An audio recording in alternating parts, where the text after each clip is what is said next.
지난주에 사람들은 자기의 죄를 자랑하는 그런 경향이 있다 말씀드렸습니다.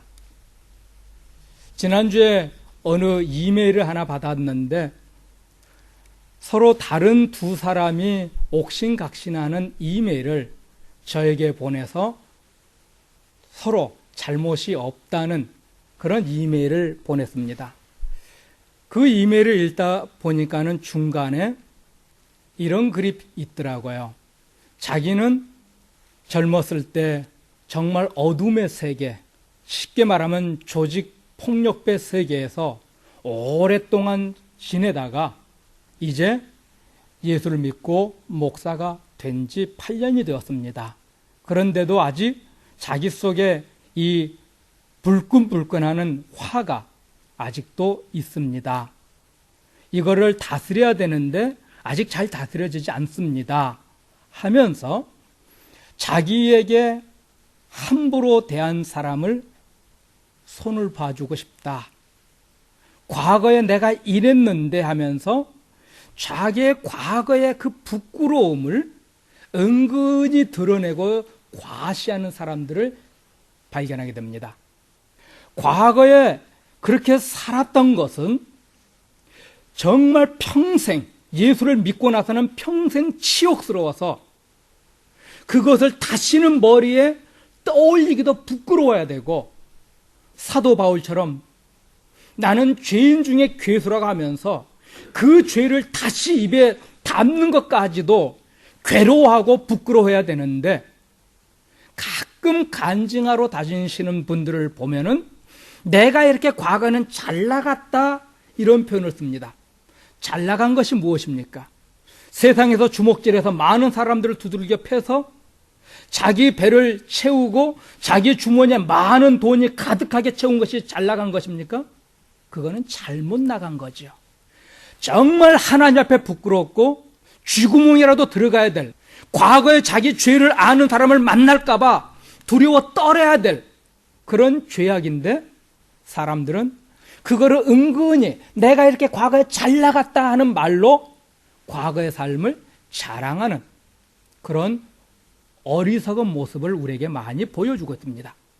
우리가 예수를 믿기 전이든 믿은 후든 어떤 죄를 지었든지 그 죄는 하나님 앞에서 너무나도 치욕스럽고 수치스럽고 부끄러워서 다시는 생각하기도 싫고 다시는 그것을 말하기도 부끄러워해야 되는데 그렇지 않고 내가 과거에는 이랬는데 하는 이런 죄를 자랑하는 시대, 로마서 1장에 나오고 있는 그런 죄를 자랑하는 시대를 우리가 살고 있습니다. 사랑하는 성도 여러분, 내가 하나님 앞에 일평생 순종한 것이 자랑이 되어야 되지, 과거에 어떻게 살았던 것이 자랑이 되는 이런 부끄러운 세대, 이런 사람들은 되어서는 결코 안 됩니다. 많은 사람들은 하나님에 대해서 오해합니다. 구약의 하나님은 용서도 없고 무자비한 심판의 하나님으로 오해합니다. 성경은 구약의 하나님은 무자비하고 용서가 없는 심판의 하나님이라 말하지 않고 있습니다. 오히려 아들 예수 그리스도를 십자가에 내어주시기까지 우리를 사랑하시는 사랑의 하나님, 자비와 국률에 풍성하신 하나님임을 성경은 우리에게 소개하고 있습니다. 요한복음 3장 16절입니다. 하나님이 세상을 이처럼 사랑하사 독생자를 주셨으니 이는 저를 믿는 자마다 멸망치 않고 영생을 얻게 하려 하심이니라. 하나님께서 아들을 십자가에 내어주실 만큼 세상을 사랑하시는 이 사랑의 근원 되시는 하나님이시라 성경은 말씀하고 계십니다. 성경이 말하는 하나님은 아무리 크고 추악한 죄라 할지라도, 아무리 심각한 죄인이라 할지라도 그들을 용서하시고 그들을 하나님의 자녀 삼으시기 위해서 오래 참으시고 오래 기다리시고 마침내 그들을 회복하셔서 하나님의 의로운 자녀 삼으시는 전능하신 하나님이심을 소개하고 있습니다. 이사야서 1장에 보면은 이스라엘 백성들을 소와 나귀와 같은 존재로 비유하고 있습니다. 소든지 나귀든지 개든지 말이든지 자기 주인을 압니다. 그러나 이스라엘 백성은 자기 주인을 알지 못하고 자기 주인의 말에 순종하지 않았습니다. 오히려 불순종하고 불신앙으로 하나님께만 드려야 될 제사를 이방 신에게도 제사 드리고 있는 그들에게 오라 우리가 서로 변론하지 하면서 이스라엘 백성들을 하나님께 불러내고 있습니다. 그리고 그들이 정말 부끄러워할 만큼 그들의 죄를 폭로하고 계십니다. 그렇게 폭로하는 이유가 무엇입니까? 그들을 회복하시기 위함입니다. 그들의 끔찍한 죄를 낱낱이 공개했던 그 이유가 무엇입니까? 그들을 회복하기 위함입니다. 2장에서는 말이라는 말이 나오고 있습니다. 이 말이라는 말은 1차적으로는 예수님이 오실 초림의 때를 말하고 있고 2차적으로는 재림의 때, 마지막 날 심판의 때를 말씀하고 있습니다. 하나님을 버리고 이방 신과 손을 잡고 하나님을 버리고 이방 나라와 손을 잡고 하나님 없이 자기 멋대로 살아보겠다 했던 그들에게 말씀합니다. 너희들이 의지했던 것을 다 제거하겠다. 그렇게 됐을 때 너희가 어떻게 될 것인가 말하고 있습니다. 3장에서는 2장이 말했던 것처럼 이스라엘 백성들이 의지했던 모든 것을 다 쓸어버렸습니다. 심지어는 이스라엘이라는 나라까지도 망하게 만들고 이스라엘의 사람들을 바벨론의 포로로 끌려가서 죽도록 고생하는 노예로 살게 하셨습니다. 이런 방법을 통해서 이스라엘의 죄를 하나님이 징계하셨습니다. 그리고 나서 4장에 와가지고 1절에 보면은 전쟁으로 많은 남자들이 죽었습니다. 또 많은 남자들이 바벨론의 포로로 끌려갔습니다. 이스라엘에는 남자가 아주 귀한 존재가 되고 말았습니다. 그래서 7 여자가 한 남자에게 달려들어서 자기와 결혼해달라 합니다. 당신은 평생 일하지 않아도 됩니다. 우리가 평생 일해서 당신을 먹여 살릴 테니까는 제발 나와 결혼해 주십시오 하면서 7 여자가 한 남자를 붙잡고 애원하는 모습을 보여주고 있습니다. 이렇게 철저히 이스라엘의 죄 때문에 그들을 파괴하신 후에 4장에서는 바로 이스라엘을 회복시켜 주실 것을 약속해 주고 계십니다. 성경의 패턴이 이렇습니다. 특별히 구약 성경의 패턴은 이스라엘이 죄를 지으면 그들의 죄를 하나님께서 강력하게 책망하시고 다시는 용서해 주지 않을 것처럼 말씀하시고 나서는 그러나 너희가 회개하고 돌아오면 내가 너희들의 죄를 용서하겠다. 내가 너희들의 죄를 씻어서 깨끗하게 만들어주겠다 하는 이런 패턴으로 구약 성경은 기록되고 있습니다. 오늘 우리가 공부하고 있는 이사야서도 마찬가지입니다. 1장부터 3장까지는 이스라엘의 끔찍한 죄를 폭로하시고 그들을 심판하신 후에 그 심판하셨던 이유가 무엇인지 그들을 책망하셨던 그 책망의 목적이 무엇인지를 기록하는데 4장에서는 그들을 회복하기 위함이라 성경은 말씀하고 있습니다. 이사야서 4장 2절 같이 봅니다. 그날에 여호와의 싹이 아름답고 영화로울 것이요 그 땅의 소사는 이스라엘의 피난한 자를 위하여 영화롭고 아름다울 것이며 이사야서 4장에서 여호와께서 이스라엘을 회복하실 그 날 영적 이스라엘은 교회와 성도를 구원하실 약속을 주고 계십니다. 2절에 말하고 있는 그 날 말세 우리 주님이 오시는 예수님이 오시는 그 날 이스라엘이 회복될 것이다 말씀합니다. 이사야서는 예수님이 오시기 전에 약 700년 전에 기록되었습니다. 예수님이 오시기 전 700년 전에 있던 사람들은 예수님이 오셔서 이스라엘을 회복시켜 줄 것을 약속하고 있고 현재 교회 시대를 살고 있는 저와 여러분은 예수님이 재림하셨을 때 우리를 완전하게 회복시켜 주실 것을 약속해 주고 계십니다. 그 약속에 주님이 이사야서는 뭐라 표현합니까? 여호와의 싹. 여호와의 싹이라는 표현을 쓰고 있습니다. 또 예레미야에서는요. 이 여호와의 싹인 예수를 어떻게 표현하냐면 의로운 한 가지, 의로운 한 가지 이렇게 표현하고 있습니다. 또 스가랴에서는요, 나의 종 순이라 표현합니다. 나무에서 새싹이 막 파릇파릇하게 나오는 그런 순이라 표현합니다. 이사야에서는 여호와의 싹이라 표현하고 있습니다. 이스라엘 백성들이 짐승을 잡아서 하나님 앞에 제사를 드렸습니다. 그러나 그들은 형식적인 제사로 변질되고 말았습니다. 하나님을 정말 사랑하기에 또 내 죄가 이 짐승이 죽어야 될 만큼 심각한 죄라는 것을 고백하며 드리는 것이 아니라 하나님 앞에 가증스러운 모습으로 제사를 드리고 있었습니다. 그럴 때 이사야서 1장 13절에 말합니다. 헛된 죄물을 다시 가져오지 말라. 분향은 나의 가증이 여기는 바요, 월삭과 안식일과 대회로 모이는 것도 그러하니 성애와 아울러 악을 행하는 것을 내가 견디지 못하겠노라. 더 이상 너희는 희생 제물을 구약의 제사 형태를 받지 않겠다 선언합니다. 이제는 흠도 없는 완전한 제물 예수 그리스도의 그 피를 받으시겠다는 겁니다. 더 이상 사람들이 드리는 이 불완전한 제사가 아니라 오직 예수님의 희생 제물로만, 예수님의 이름으로만, 오직 예수님의 은혜와 공로로만 하나님이 아버지 앞에 나올 수 있는 길을 열어주실 것을 말씀하고 계십니다.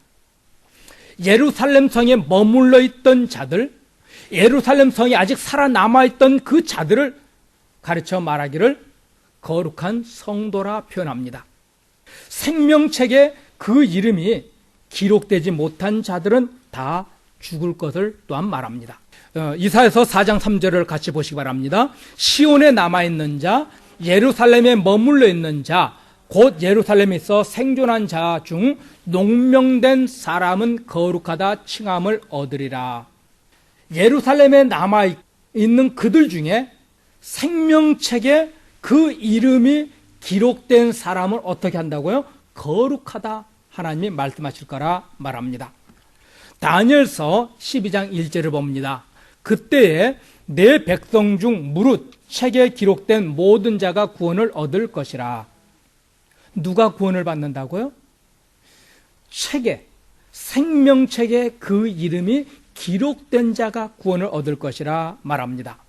여러분과 제 이름이 이 하늘 생명책에 기록되어 있다 한다면 우리는 어떤 환난과 도전 또 사탄의 유혹이 있다 할지라도 우리는 절대로 망하지 않음을 믿을 수 있기를 바랍니다.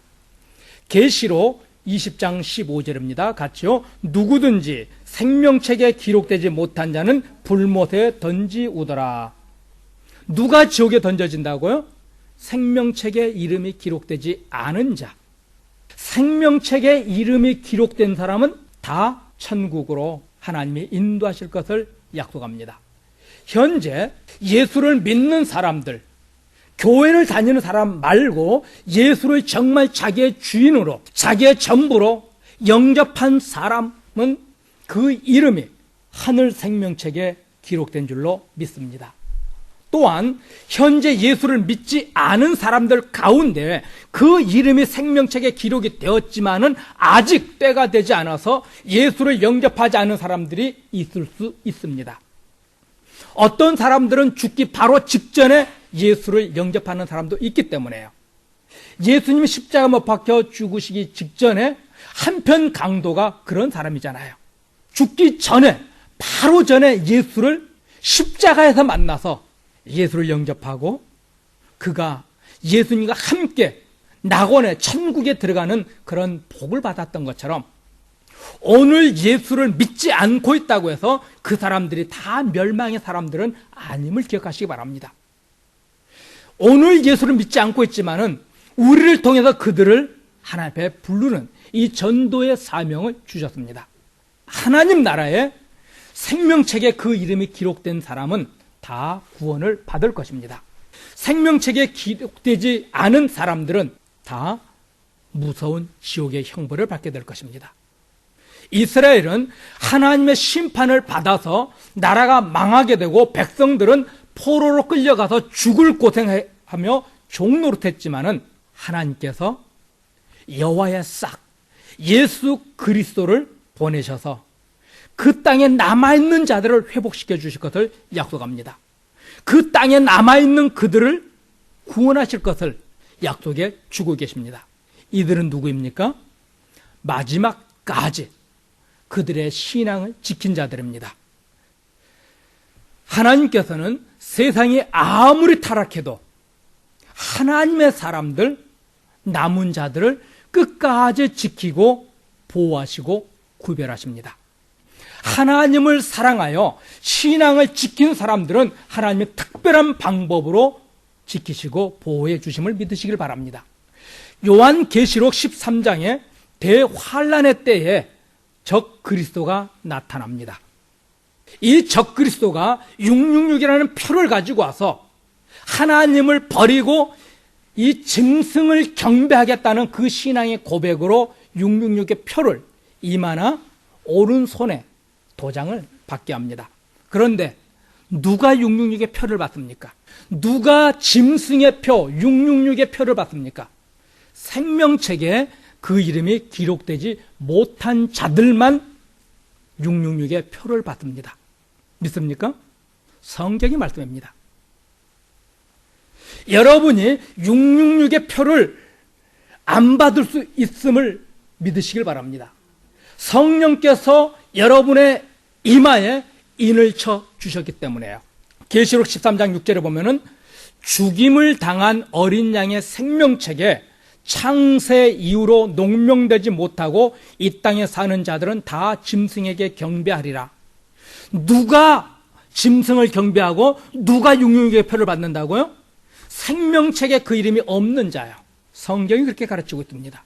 내가 짐승에게 경배했기 때문에 생명책 이름이 못 올라간 것이 아니라, 내가 짐승의 표를 안 받아서 생명책에 내 이름이 기록된 것이 아니라, 생명책에 이름이 없는 자는 666의 표를 받고 생명책에 그 이름이 있는 사람은 그 표를 받지 않습니다.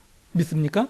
하나님께서 세상을 창조하신 이후에 어린 양의 피로 여러분의 이름을 생명책에 기록하셨습니다. 666의 표가 나왔으니까 좀 더 얘기하겠습니다.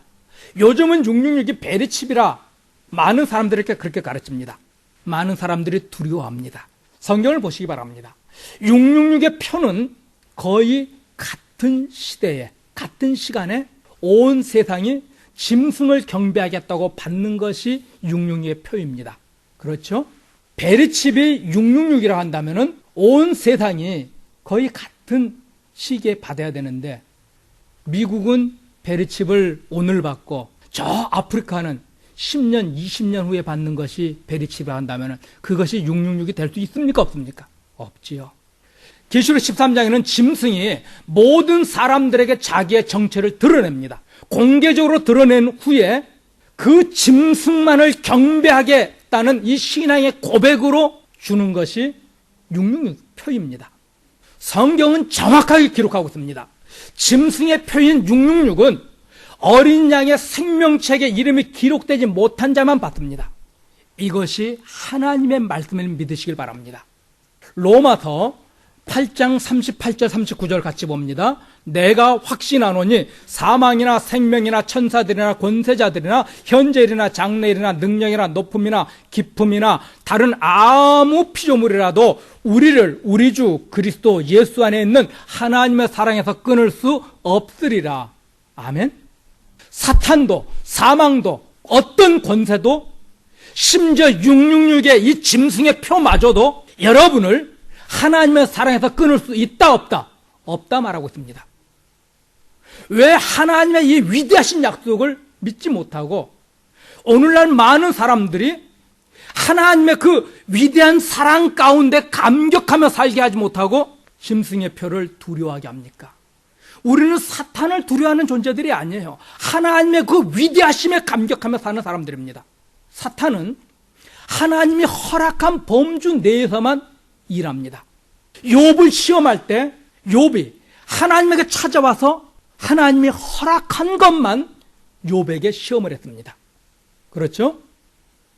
오늘날 사탄이 하나님이 허락한 범주에서만 여러분을 시험합니다. 하나님께서 너희에게 감당할 시험 밖에는 시험을 허락하신 일이 없다 말합니다.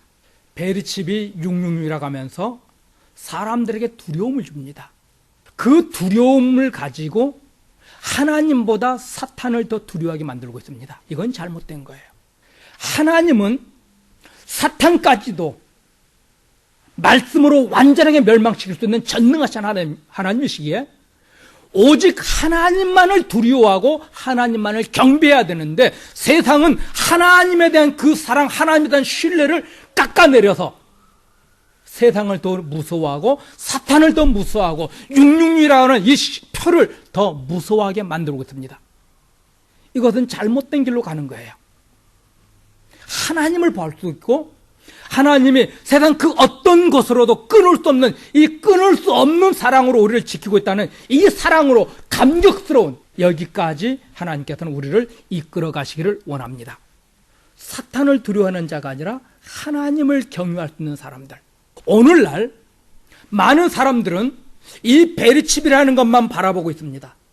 그러면서 지금 당장 자기가 짓고 있는 죄는 보지 않아요. 베르칩만 안 받으면 천국 갑니까?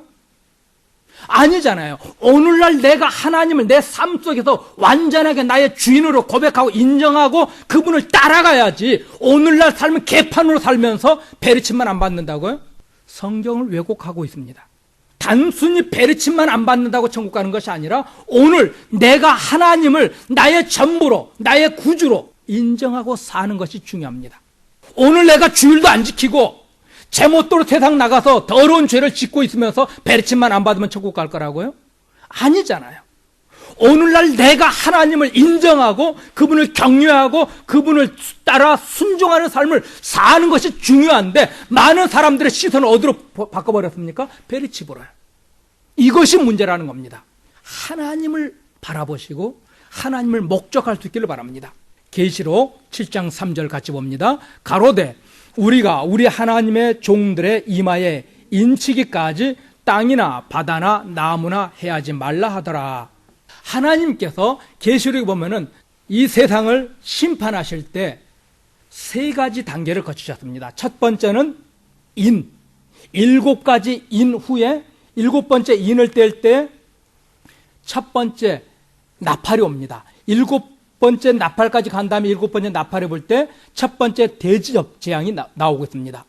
인과 나팔과 대접 재앙이 나오는데요, 오늘 계시록 7장 3절의 이 말씀은 7째 인을 뗄 때 하신 말씀입니다. 먼저 어떻게 한다고요? 하나님의 종들, 성도들의 이마에 어떻게 한다고요? 인치기까지 세상을 심판하지 말랍니다. 사탄도 성도들을 못 건들게 하고 있습니다. 짐승의 표는 13장에 나오죠. 이 짐승의 표는 13장에 나오는데 7번째 나팔 재앙이 왔을 때 일어납니다. 짐승이 성도들을 공격하기 전에, 666의 표를 주기 전에 이미 성도는 성령으로 하나님의 이름과 예수님의 이름을 이마에 도장을 맞은 사람들입니다. 계시록 14장 1절입니다. 내가 또 보니 보라, 어린 양이 시온산에 섰고 그와 함께 14만 4천이 섰는데 그 이마에 어린 양의 이름과 그 아버지의 이름을 쓴 것이 있도다. 여러분의 이마에 누구의 이름이 있다고요? 어린 양 예수님의 이름과 또 전능하신 창조주 하나님의 이름이 어디에 있습니까? 여러분의 이마예요. 성도들의 이마에 전능하신 하나님과 우리 주 예수님의 이름이 이미 기록되어 있기 때문에 절대로 성도들을 사탄은 이기지 못함을 믿으시기 바랍니다. 하나님의 사랑에서 끊을 수 있는 것은 아무것도 없습니다. 사탄도요. 심지어 여러분의 끔찍한 더러운 죄까지도 여러분을 하나님의 사랑에서 끊을 수 없습니다. 이 끊을 수 없는 하나님의 사랑, 이것을 기억하시기 바랍니다. 이사야 4장 4절입니다. 같이요. 이는 주께서 그 심판하는 영과 소멸하는 영으로 시온의 딸들의 더러움을 씻으시며 예루살렘의 피를 그 중에서 청결케 하실 때가 됨이라. 하나님께서 어떻게 하십니까? 이스라엘 사람들을 구원하시는데요, 그들을 구원하시기 위해서 먼저 심판하는 영과 소멸하는 영으로 시온의 딸들의 더러움을 씻으시겠다 말합니다. 여기서 말하는 더러움은 배설물입니다. 사람들의 배설물. 좀 지저분하게 얘기하면 똥입니다. 그 더러움을 씻기 위해서 예수님의 그 거룩한 보혈의 피로 우리의 더러움을 씻는다는 겁니다. 하나님께서 사랑하는 성도 여러분을 성도다운 자들로 회복시키기 위해서 때로는 울게 하시고 때로는 많은 고통과 환난과 핍박을 당하게 하십니다. 심판의 영이라는 말은 성도들의 더러운 죄를 씻기 위해서 하나님이 심판한다는 겁니다. 멸망하기 위해서 심판하는 것이 아니라 씻으시기 위해서, 회복시키기 위해서 하나님은 심판합니다. 또한 소멸의 영이라는 말은 더러운 죄악을 불태워버리는 것을 말합니다. 예수를 믿는다고 아무런 고생도 심판도 괴로운 일도 없을 거라고 성경은 말하지 않았습니다. 오히려 우리를 거룩하게 하시려고 이 땅에서 잘못한 것이 있으면 심판하실 것이라 말합니다. 우리를 의로운 자녀로 세우시기 위해서 세상에서 잘못하면 우리를 심판합니다. 왜요? 저 영원한 천국에서 하나님의 아들과 딸들로 거룩한 삶을 살게 하시려고요. 우리의 더러운 것을 불을 태워 없애기 위해서 때로는 불같은 시험을 당하기도 하십니다. 우리를 정결하고 의로운 하나님 자녀로 세우시기 위해서요. 그러므로 우리가 심판의 영과 소멸의 영으로 우리의 죄를 하나님이 씻으시는 이것을 감사할 수 있길 바랍니다. 하나님께서는 우리를 세상에 살게 하시면서 불신앙을 가지고 살면은 괴롭고 힘든 길로 가게 하시기도 합니다. 우리를 미워해서 고생하게 하시는 것이 아니라 우리의 더럽고 추잡한 죄를 다 씻어서 하나님 앞에 섰을 때 의로운 자, 거룩한 자, 칭찬받는 하나님의 자녀 삼기 위해서 우리에게 거룩한 흰옷을 입혀주시기 위해서 우리를 심판하십니다. 믿습니까? 계시록 7장 14절입니다. 어린 양의 피에 그 옷을 씻어 희게 하였느니라. 예수님의 거룩한 피로 우리의 더러운 모든 죄를 씻으셨습니다. 3장에서는 이스라엘 백성들을 창녀에 비유했습니다. 그런데 4장에 와서는 이스라엘 백성들을 딸이라 부르고 있습니다. 요즘 한국에서는 그런 유행어가 있죠. 딸바보. 아빠들이 딸이라고 하면 껌뻑 죽는 세대를 살고 있습니다. 마치 하나님께서 딸바보처럼 사람들이 상상할 수 없는 끔찍하고 취약한 죄를 지었는데도 그 죄를 씻어 용서하시기 위해서 예수님은 십자가 주실 만큼 우리를 사랑하셨고, 그리고 결국 우리를 사랑스러운 하나님의 처녀 딸처럼 회복시키겠다, 성경은 약속해 주고 계십니다. 이스라엘의 더럽고 영적 음란과 우상 숭배와 각종 더러운 죄에도 불구하고 하나님께서 우리를 향한 이 사랑을 보실 수 있길 바랍니다. 아들 예수님을 십자가에 내어 주시는 방법을 통해서 우리를 향한 그 사랑을 완성해 보여주셨습니다. 여러분은 하나님의 이 놀라운 사랑에 붙잡힘을 받은 사람들입니다. 어떤 죄악의 문제라도 주께 가지고 와서 고백하고 용서를 빌 때 하나님께서는 다 용서하시고 의로운 자녀로 딸이라 불러주실 겁니다. 이스라엘은 도무지 회복이 불가능할 정도로 엄청난 죄를 졌습니다. 그들을 회복시키기 위해서 하나님은 그들을 심판하셨습니다. 회복시키기 위해서요. 그들을 회복시킨 후에 하나님께서 또한 귀한 말씀을 주십니다. 이사야서 4장 5절입니다. 여호와께서 그 거하시는 온 시온산과 모든 지폐 위에 낮이면 구름과 연기, 밤이면 화염의 빛을 만드시고 그 모든 영광 위에 천막을 덮으실 것이며, 6절입니다. 또 천막에 있어서 낮에는 더위를 피하는 그늘을 지으며 또 풍우를 피하여 숨는 곳이 되리라. 우리가 거하는 모든 곳에 하나님께서 우리의 영광이 되어서 임하여 주실 것을 약속합니다. 이스라엘의 죄를 씻어내시기 위해서, 이스라엘의 사람들이 가지고 있는 그 죄를 털어내기 위해서 심판의 도구를 사용하셨지만은 결국 그들과 하나님 함께 하셔서 그들에게 영광의 하나님으로 다시 다가가시고 그들을 위대한 하나님의 자녀들로 회복하실 것을 성경은 약속하고 계십니다. 사랑하는 성도 여러분, 세상 끝날까지 항상 너희와 함께하려 약속하셨던 우리 주님의 약속을 기억하시기 바랍니다. 하나님이 우리를 회복시키기 위해서 하나님은 우리의 죄에 눈 감지 않습니다. 모른 척하지 않습니다. 그냥 지나가지 않습니다. 죄에 대해서 책망합니다. 부끄럽게 해서라도 그 죄악을 씻어내시는 하나님의 사랑을 발견하시기 바랍니다. 하나님께서 우리의 죄악에 대해서 침묵하는 것은 은혜가 아닙니다. 하나님께서 다윗을 사랑하니까 다윗이 밧세바와의 음란 죄를 지으니까 어떻게 합니까? 즉시 나단 선지자를 보내서 그를 부끄럽게 합니다. 나단 선지자에게 그 죄를 책망당할 때 얼마나 치욕스럽겠습니까?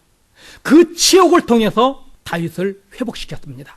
그러므로 우리가 이 세상 살면서 하나님은 아주 다양한 방법으로 우리를 회복하고 계심을 믿을 수 있기를 축원드립니다. 이 사랑을 우리가 신앙으로 고백할 수 있다 한다면요, 우리가 감격스러운 길을 갈 때도 감사하고 많은 사람들이 혀를 끌끌 찰만한 그런 길을 가는 순간에도 하나님 나를 회복시켜주고 있다는 이 믿음이 있다면 그 속에서도 감사할 수 있습니다.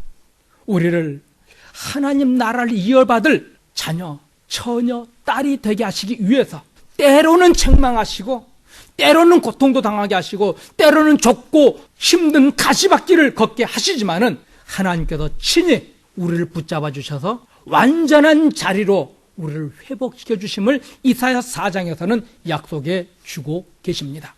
로마서 8장 38절 39절의 말씀을 기억하시기 바랍니다. 그 어떤 것도 하나님의 사랑에서 우리를 끊을 수 없음을요, 조금 전에 말씀드렸습니다. 우리의 죄까지도 하나님의 사랑에서 끊을 수 없습니다. 우리의 이름의 생명책에 기록되어 있다 하면은요, 우리의 죄마저도 하나님의 사랑에서 끊을 수 없습니다. 이스라엘 사람들이 그런 죄를 지니까 어떻게 합니까? 심판하셔서라도 회복시키잖아요. 매를 때려서라도 그 죄를 씻어내시잖아요. 이 위대하신 하나님의 사랑에 감사하고 어떤 환경 속에서도 우리를 포기하지 않냐시고 놓지 않냐시는 이 전능하신 하나님의 사랑 속에서 살아갈 수 있는 저와 여러분 되기를 주의 이름으로 축원드립니다.